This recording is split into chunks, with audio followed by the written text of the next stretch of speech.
Buongiorno, benvenuti lunedì 27 aprile, nuovo appuntamento con la nostra rassegna stampa, inizio settimana, insomma oggi racconto che tutti i quotidiani nazionali e regionali hanno in prima pagina ovviamente l'attentato, la sparatoria alla gala dei giornalisti a Washington dove era presente Donald Trump, dove era presente anche il vicepresidente degli Stati Uniti d'America J.D. Vance. Quindi su questo insomma e sul profilo dell'attentatore c'è un racconto molto dettagliato su tutti i quotidiani, poi ancora le polemiche per il post corteo del 25 aprile, polemiche tra i partigiani dell'ANPI e la brigata ebraica, tanta politica anche in chiave regionale perché si attende il rimpasto della giunta Schifani e poi il caos a Mondello con le concessioni della spiaggia prima revocate, poi messe in pausa, in stand-by, adesso si rischia il caos amministrativo con la società italo-belga insomma, che ancora rientra e risulta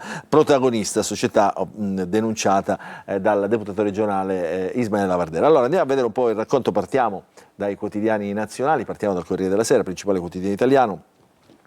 E leggiamo la notizia d'apertura, spari alla cena con Donald Trump, shock a Washington, il titolo principale, eccolo qua, un uomo armato al gala con i giornalisti, messo in salvo il presidente, le falle nella sicurezza, questo è il primo tema diciamo, su cui si dibatte oggi, l'attentatore che è stato subito preso, bloccato, è un professore a contratto, insomma lui si è definito un assassino gentile, ma crescono le voci di un complotto, di una messa in scena per riabilitare insomma, diciamo, dare un po' più di slancio alla popolarità di Donald Trump, certamente in crisi negli ultimi mesi dopo i vari conflitti e dopo le situazioni politiche interne che hanno caratterizzato la sua presidenza. Quindi questo è il racconto. Vedete i tavoli, i giornalisti sotto che si nascondono tra le sedie, sotto i tavoli, Donald Trump ancora nella prima fase diciamo, non si rende conto di quello che sta succedendo, poi arriveranno gli agenti che lo porteranno via per sicurezza. Dicevamo di spalla, accuse e denunce, scontro tra ANPI e brigata ebraica, ancora polemiche dopo le tensioni al corteo del 25 aprile, scambi di accuse e minacce di denuncia tra ANPI appunto, e la comunità. Si cerca nei video l'uomo che ha sparato con una pistola ad aria compressa, con un'arma ad aria compressa, ci sono stati 2 feriti appunto tra i manifestanti dell'ANPI. Altra notizia che riguarda il calcio, lo scandalo, la bufera che sta investendo il mondo del calcio dopo diciamo, lo scandalo, le dimissioni del responsabile degli arbitri di Serie A e Serie B, Rocchi. Adesso date, fonti, intercettazioni, l'inchiesta sugli arbitri è partita oltre un anno fa, l'indagine, lo ricordiamo, è per frode sportiva, lui si è, diciamo, il responsabile insieme a un altro dirigente, Gervasoni, si sono autosospesi in attesa ovviamente di capire come evolverà questa inchiesta. Questa è la prima pagina del Corriere della Sera. Andiamo a vedere la Repubblica. Trump cena con sparatoria, irruzione armata alla serata di gala con i giornalisti a Washington, illesi il presidente e il vice Vance, ferito un agente, fermato l'aggressore, un lupo solitario, è stato diciamo, inquadrato, definito così, e poi insomma il racconto era una cena con i giornalisti, quindi poi tutti i giornalisti diciamo, nell'immediato hanno raccontato quello che stava succedendo all'interno del salone dell'Hilton. Un attentato diverso dagli altri, racconta Repubblica, perché non è il primo caso diciamo, di attentati ai presidenti degli Stati Uniti, tra l'altro in giornate particolari, anche in serate di gala, quindi questo è un attentato diverso dagli altri, scrive, per le modalità e per come è maturato. A centropagina ANPI e Brigata Ebraica, scambio di accuse, minacce reciproche di denuncia dopo il corteo del 25 aprile e qui c'è la polemica anche del figlio di Liliana Segre che dice restituirò via la tessera dei partigiani perché, dice Luciano Bellipace, non so se terrò la tessera perché insomma le accuse e la cacciata è stata proprio nei confronti della Brigata Ebraica. Su questo c'è molta divisione anche dal punto di vista dell'opinione pubblica. La foto di Beatrice Venezzi, licenziata dal Teatro La Fenice, troppe offese all'orchestra, una direttrice che non è mai stata ben digerita dallo storico teatro veneziano, ma questa volta le accuse sono di non aver tutelato l'orchestra e i suoi componenti, dicendo in buona sostanza che questo ruolo passa di padre in figlio, il ruolo degli orchestrali, e quindi causando malumore appunto all'interno dello stesso teatro veneziano. Questa è la Repubblica nella prima pagina. Andiamo a vedere La Stampa. Terzo agguato a Donald Trump nell'America dell'odio. Spari al gala con la Stampa, il presidente però cerca di calmare i toni, dice adesso dobbiamo stare tutti uniti. Il commento di Friedman, la parabola di Donald vittima di se stesso, questo è quello che meglio sintetizza il clima che si sta vivendo negli Stati Uniti. Vedete la rottura tra ANPI e Brigata Ebraica, con la famiglia Segre che ovviamente in questo caso prende posizione, la Fenice che licenzia Beatrice Venezzi. Sono queste le notizie che restano tra le più importanti della giornata. Ha offeso l'onore della fondazione, si legge nelle motivazioni che hanno dato il foglio di via alla direttrice, molto vicina, giudicata sempre molto vicina al governo di centrodestra. Vediamo un po' queste notizie in pagina, andiamo a vedere prima di vedere le altre notizie dai quotidiani. Partiamo da Donald Trump. Il panico, eccolo qua, qui c'è qualche foto che evidenzia meglio che cosa si è vissuto in questa sala a partire dalle 20:35, panico al gala, arrestato l'attentatore, Trump, il reporter e l'hotel. Leggiamo l'attacco del pezzo che rende bene l'idea. Alle 20:15 la banda suona All the Chiefs e accoglie l'arrivo del presidente Donald Trump alla cena dei corrispondenti, accompagnato da Melania. Si accomoda al tavolo davanti al tavolo d'onore sul palco, davanti alla folla di giornalisti, membri del congresso. Doveva essere una serata conviviale, aveva presentato il presidente, ci si aspettava anche un discorso divertente, 250 tavoli, 200 persone, brusio, rumori, piatti, bicchieri. L'invito a sedersi deve essere ripetuto più volte, gli ospiti tra i tavoli si mischiano, chiacchierano, la cena è soprattutto un'occasione per stringere rapporti. Però che cosa succede? Alle 20:30, durante l'antipasto, si sentono i colpi, vengono dall'esterno della sala, più tardi si saprà che dietro le porte di questo enorme salone, in cima alle scale, alle 20:35, un attentatore, Cole Thomas Allen, 31 anni, ha lasciato un manifesto anti-Trump ed è stato arrestato dopo una sparatoria con gli agenti. Era un ospite dell'albergo, quindi si era già intrufolato lì. Le testimonianze, leggiamole. Dal palco del presidente era seduto al lato opposto di quelle delle porte, i colpi erano sembrati un vassoio che cade, dirà più tardi. Seguono momenti di panico con molti dei presenti che si nascondono sotto i tavoli, ma presto i giornalisti ricominciano a documentare quello che stava accadendo. Quindi questo è il racconto di una serata di paura, di terrore appunto a Washington. Andiamo a vedere la protesta del figlio di Liliana Segre dopo il caos delle manifestazioni del 25 aprile, iscritto tra i partigiani ma mi sento a disagio e mia madre adesso è angosciata. Azione squadristica, dicono. Perché? Che cosa è successo? Allora, di quanto è accaduto sono state date ricostruzioni diverse. Come è andata davvero? Chi si chiede a Bellipace.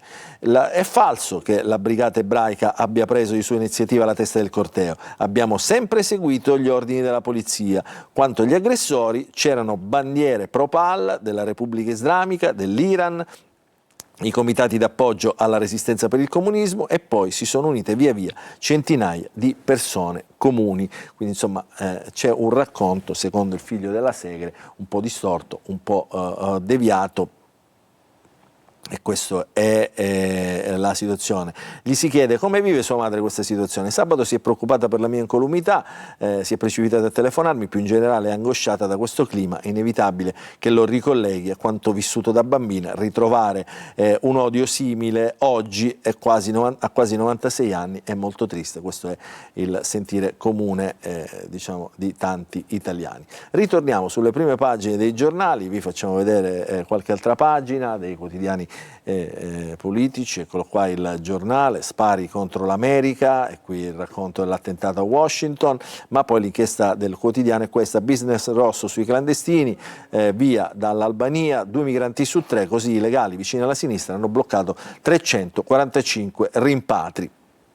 Il giochino dei ricorsi con la macchina dei rimpatri. Su 495 passati dal CPR di Jader, 2 su 3 non sono stati rimpatriati. Per 266 il provvedimento non è stato convalidato. Quindi questo è diciamo, quello che racconta il Giornale oggi. Il Libero, il silenzio dei reticenti sull'attacco a Donald Trump. L'accusa è solidarietà da tutto il mondo, ma non dai nostri progressisti, che glissano anche sugli insulti antisemiti al corteo di Milano, e l'ira di Israele. E poi la Venezia, vedete, centropagina, se sei di destra non lavori. Questo è diciamo, in buona sostanza la sintesi che fa proprio il quotidiano Libero, ovviamente quotidiano di centrodestra. Vediamo ancora il Fatto Quotidiano. Minetti fece causa per ottenere il bimbo che le è valso la grazia. Questa è un'inchiesta che sta seguendo diciamo, con le carte in mano il Fatto Quotidiano, le carte che non tornano. Il minore non era abbandonato a entrambi i genitori, quindi si torna sulla grazia a Nicole Minetti, l'organizzatrice delle cene eleganti di Berlusconi. Diciamo, va da sé il rapporto conflittuale tra il quotidiano appunto e Silvio Berlusconi, che risale ovviamente a tanti anni addietro. E ancora in chiusura vi faccio vedere il quotidiano economico Il Sole 24 Ore, che mette in apertura l'attentato a Washington, ma a centropagine: imprese ai vertici il 15% e sopra i 70 anni.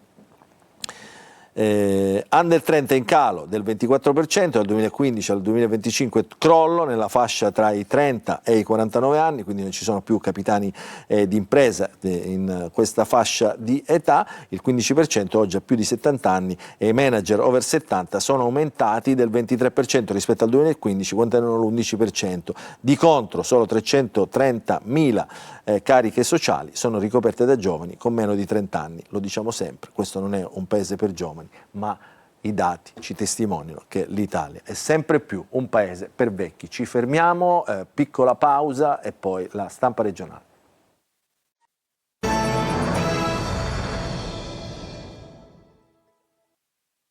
In questa seconda parte della rassegna stampa andiamo a vedere e a sfogliare i quotidiani regionali.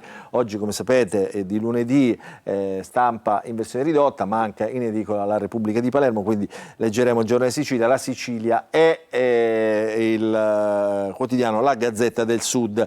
Giornale Sicilia, in apertura le notizie che riguardano la cronaca internazionale. Spari e paura al gala di Trump, abbiamo ben evidenziato nella prima parte della nostra rassegna stampa. Di spalla troviamo questa notizia: a Memphis un branco scatenato, pestato un sedicenne, violenta aggressione sabato sera, i carabinieri cercano 4 giovani, i fatti si sono verificati a Lido Fiori, località balneare di Memphis, in un vicolo nei pressi di un locale pubblico, ma al di fuori dell'attività. Il ragazzo è stato avvicinato da 4 giovani, secondo una prima ricostruzione avrebbe fermato il sedicenne chiedendogli un accendino. Alla risposta negativa sarebbero seguite le minacce ti conviene cercarlo, se no ti picchiamo. Da quel momento la situazione sarebbe precipitata, il sedicenne è stato colpito violentemente con calci e pugni mentre si trovava dentro il veicolo e durante l'aggressione avrebbe riportato addirittura anche una frattura, rotti gli occhiali, trasportato in ospedale, insomma una vicenda che certamente fa riflettere. Ancora violenza, questa volta però a Palermo, Sferracavallo, altro raid,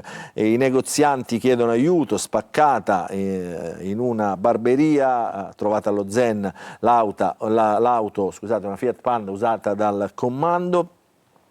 I residenti dicono: così affondiamo tutti, servono subito presidi delle forze dell'ordine, e questo è il tema. Nei giorni scorsi c'era stata un'altra sparatoria, anzi una sparatoria, crivellata ai colpi alla vetrina di un locale, di un ristorante. Anche lì insomma ci si interroga e si cerca di capire, di indagare su questa violenza. Giunta regionale, la politica messa nel riquadro, nel boxino in basso, in prima pagina. Minardo, nuovo coordinatore, nuovo responsabile di Forza Italia in Sicilia, occorre fare presto, entro domani il rimpasto. Il commissario detta la linea, oggi vertici di Fratelli d'Italia con Sbardella e Arianna Meloni. E questa è la politica regionale. Andiamo a vedere la Sicilia in prima pagina, eccolo qua. Donald Trump e Beatrice Venezzi nella parte alta del giornale, eccoli qua, li troviamo in questi titoli, e poi un giallo che mette in pagina in taglio alto il quotidiano: a Castiglione Sicilia, provincia di Catania, incensurato di Trappitello, quindi zona Messina, ucciso e avvolto in lenzuola. L'omicidio appunto ieri a Castiglione Sicilia, nella frazione Mitoggio. Il corpo di un incensurato di 66 anni, originario di Trappitello, è stato trovato nelle campagne avvolto in lenzuola e sacchi di plastica. È partita da Augusta la nuova missione della flottiglia, le navi degli attivisti che sfidano il blocco israeliano, gli attivisti pro-Palla sfidano il blocco israeliano per portare aiuti concreti a Gaza. La Sumut flottiglia riparte dalla Sicilia, 60 barche e 1000 volontari verso Gaza, e qui vediamo la partenza, appunto le navi, le imbarcazioni con le bandiere palestinesi. Anche in prima pagina sulla Sicilia troviamo la politica. Verso il rimpasto si accende il duello tra Forza Italia e Fratelli d'Italia, ovviamente il duello è sul deleghe.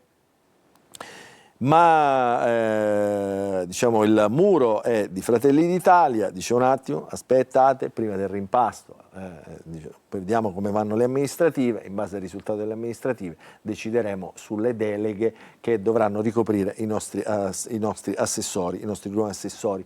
In ballo, diciamo, la delega più importante in ballo è quella della sanità, molto criticato questa delega per tutte le sue vicissitudini che ha avuto appunto in questa legislatura Schifani. Entriamo dentro il giornale, prendiamo proprio la pagina della politica, dentro la Sicilia. Minardo, che è il nuovo coordinatore di Forza Italia, spinge per un turnover veloce e dice: le deleghe non si toccano.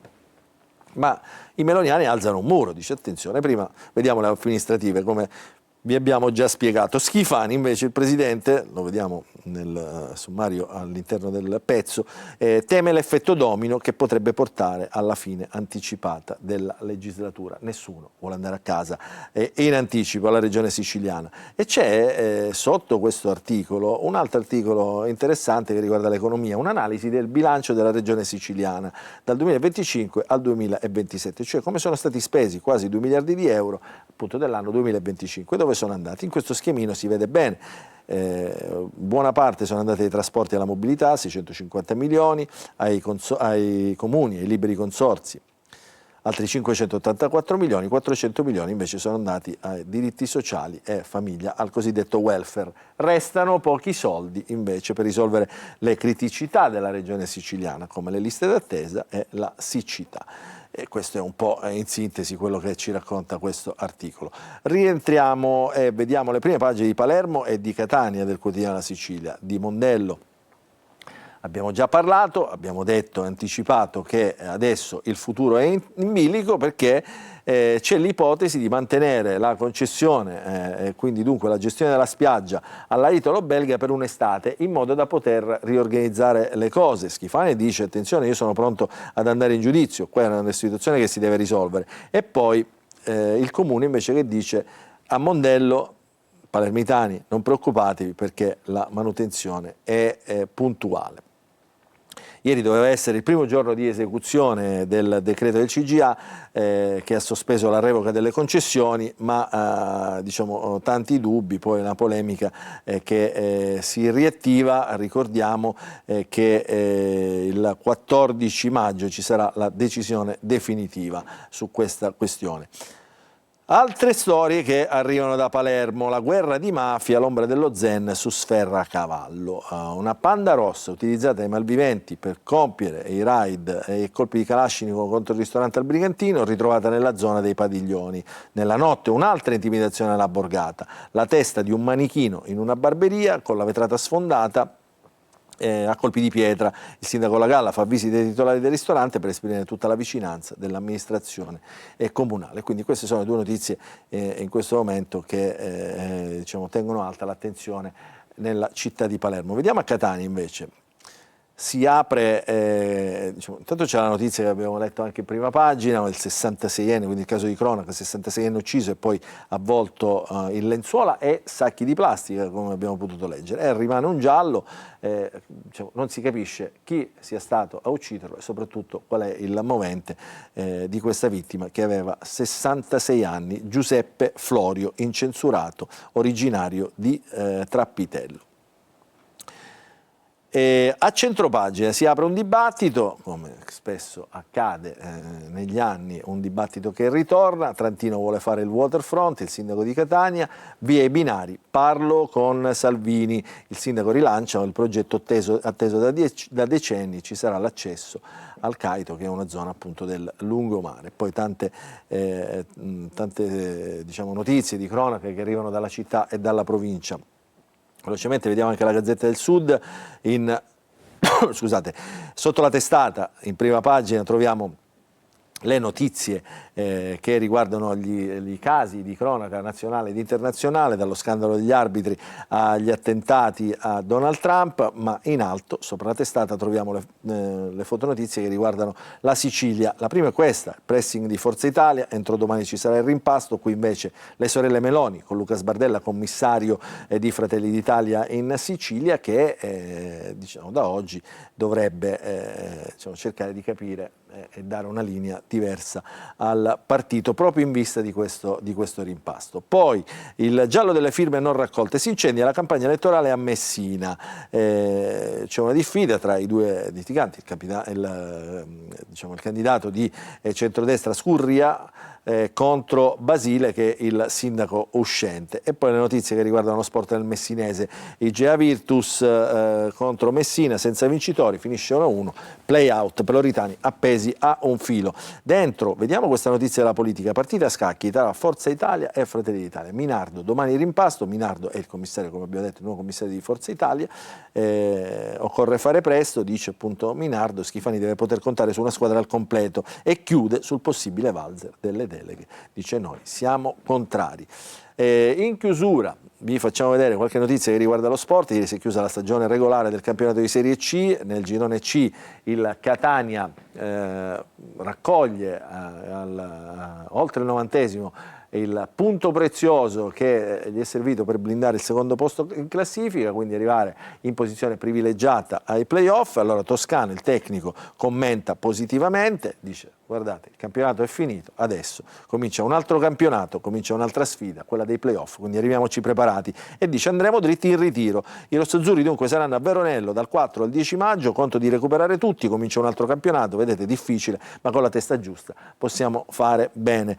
Chi ha segnato ieri? Ha segnato Caturano, stessa Caturano, il gol che gioia: adesso azzeriamo tutto e prepariamo l'assalto alla B. Quindi i calciatori rossoazzurri ci credono, si apre un nuovo capitolo, lo affronteremo con un atteggiamento totalmente positivo. positivo. Chi è che non ha atteggiamento positivo? È certamente il Siracusa, ma anche il Trapani, entrambe retrocesse in Serie D. Il Siracusa fa compagnia al Trapani, il pari condanna gli azzurri alla Serie D, finisce 2-2 proprio a Trapani, era un derby amarissimo evidentemente per come è anche maturato.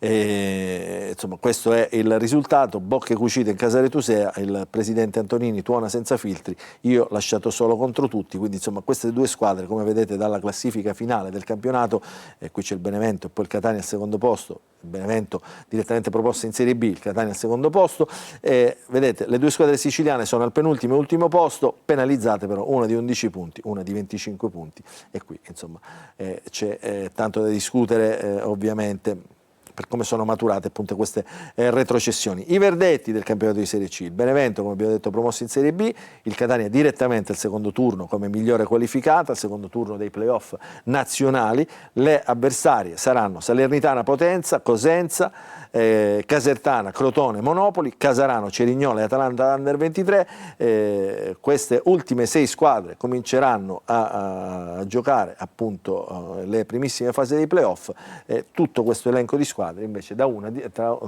una di queste ci sarà l'avversario del Catania che dovrà affrontare il secondo turno dei playoff nazionali. Se dovesse vincere arriverebbe direttamente alla finalissima per conquistare la Serie B, ma il campionato è ancora lungo, se ne parlerà a maggio inoltrato, dunque troppo presto ancora per fare dei calcoli. La nostra rassegna stampa però finisce qui, noi vi ringraziamo per averci seguito e vi auguriamo un buon proseguimento di giornata a tutti.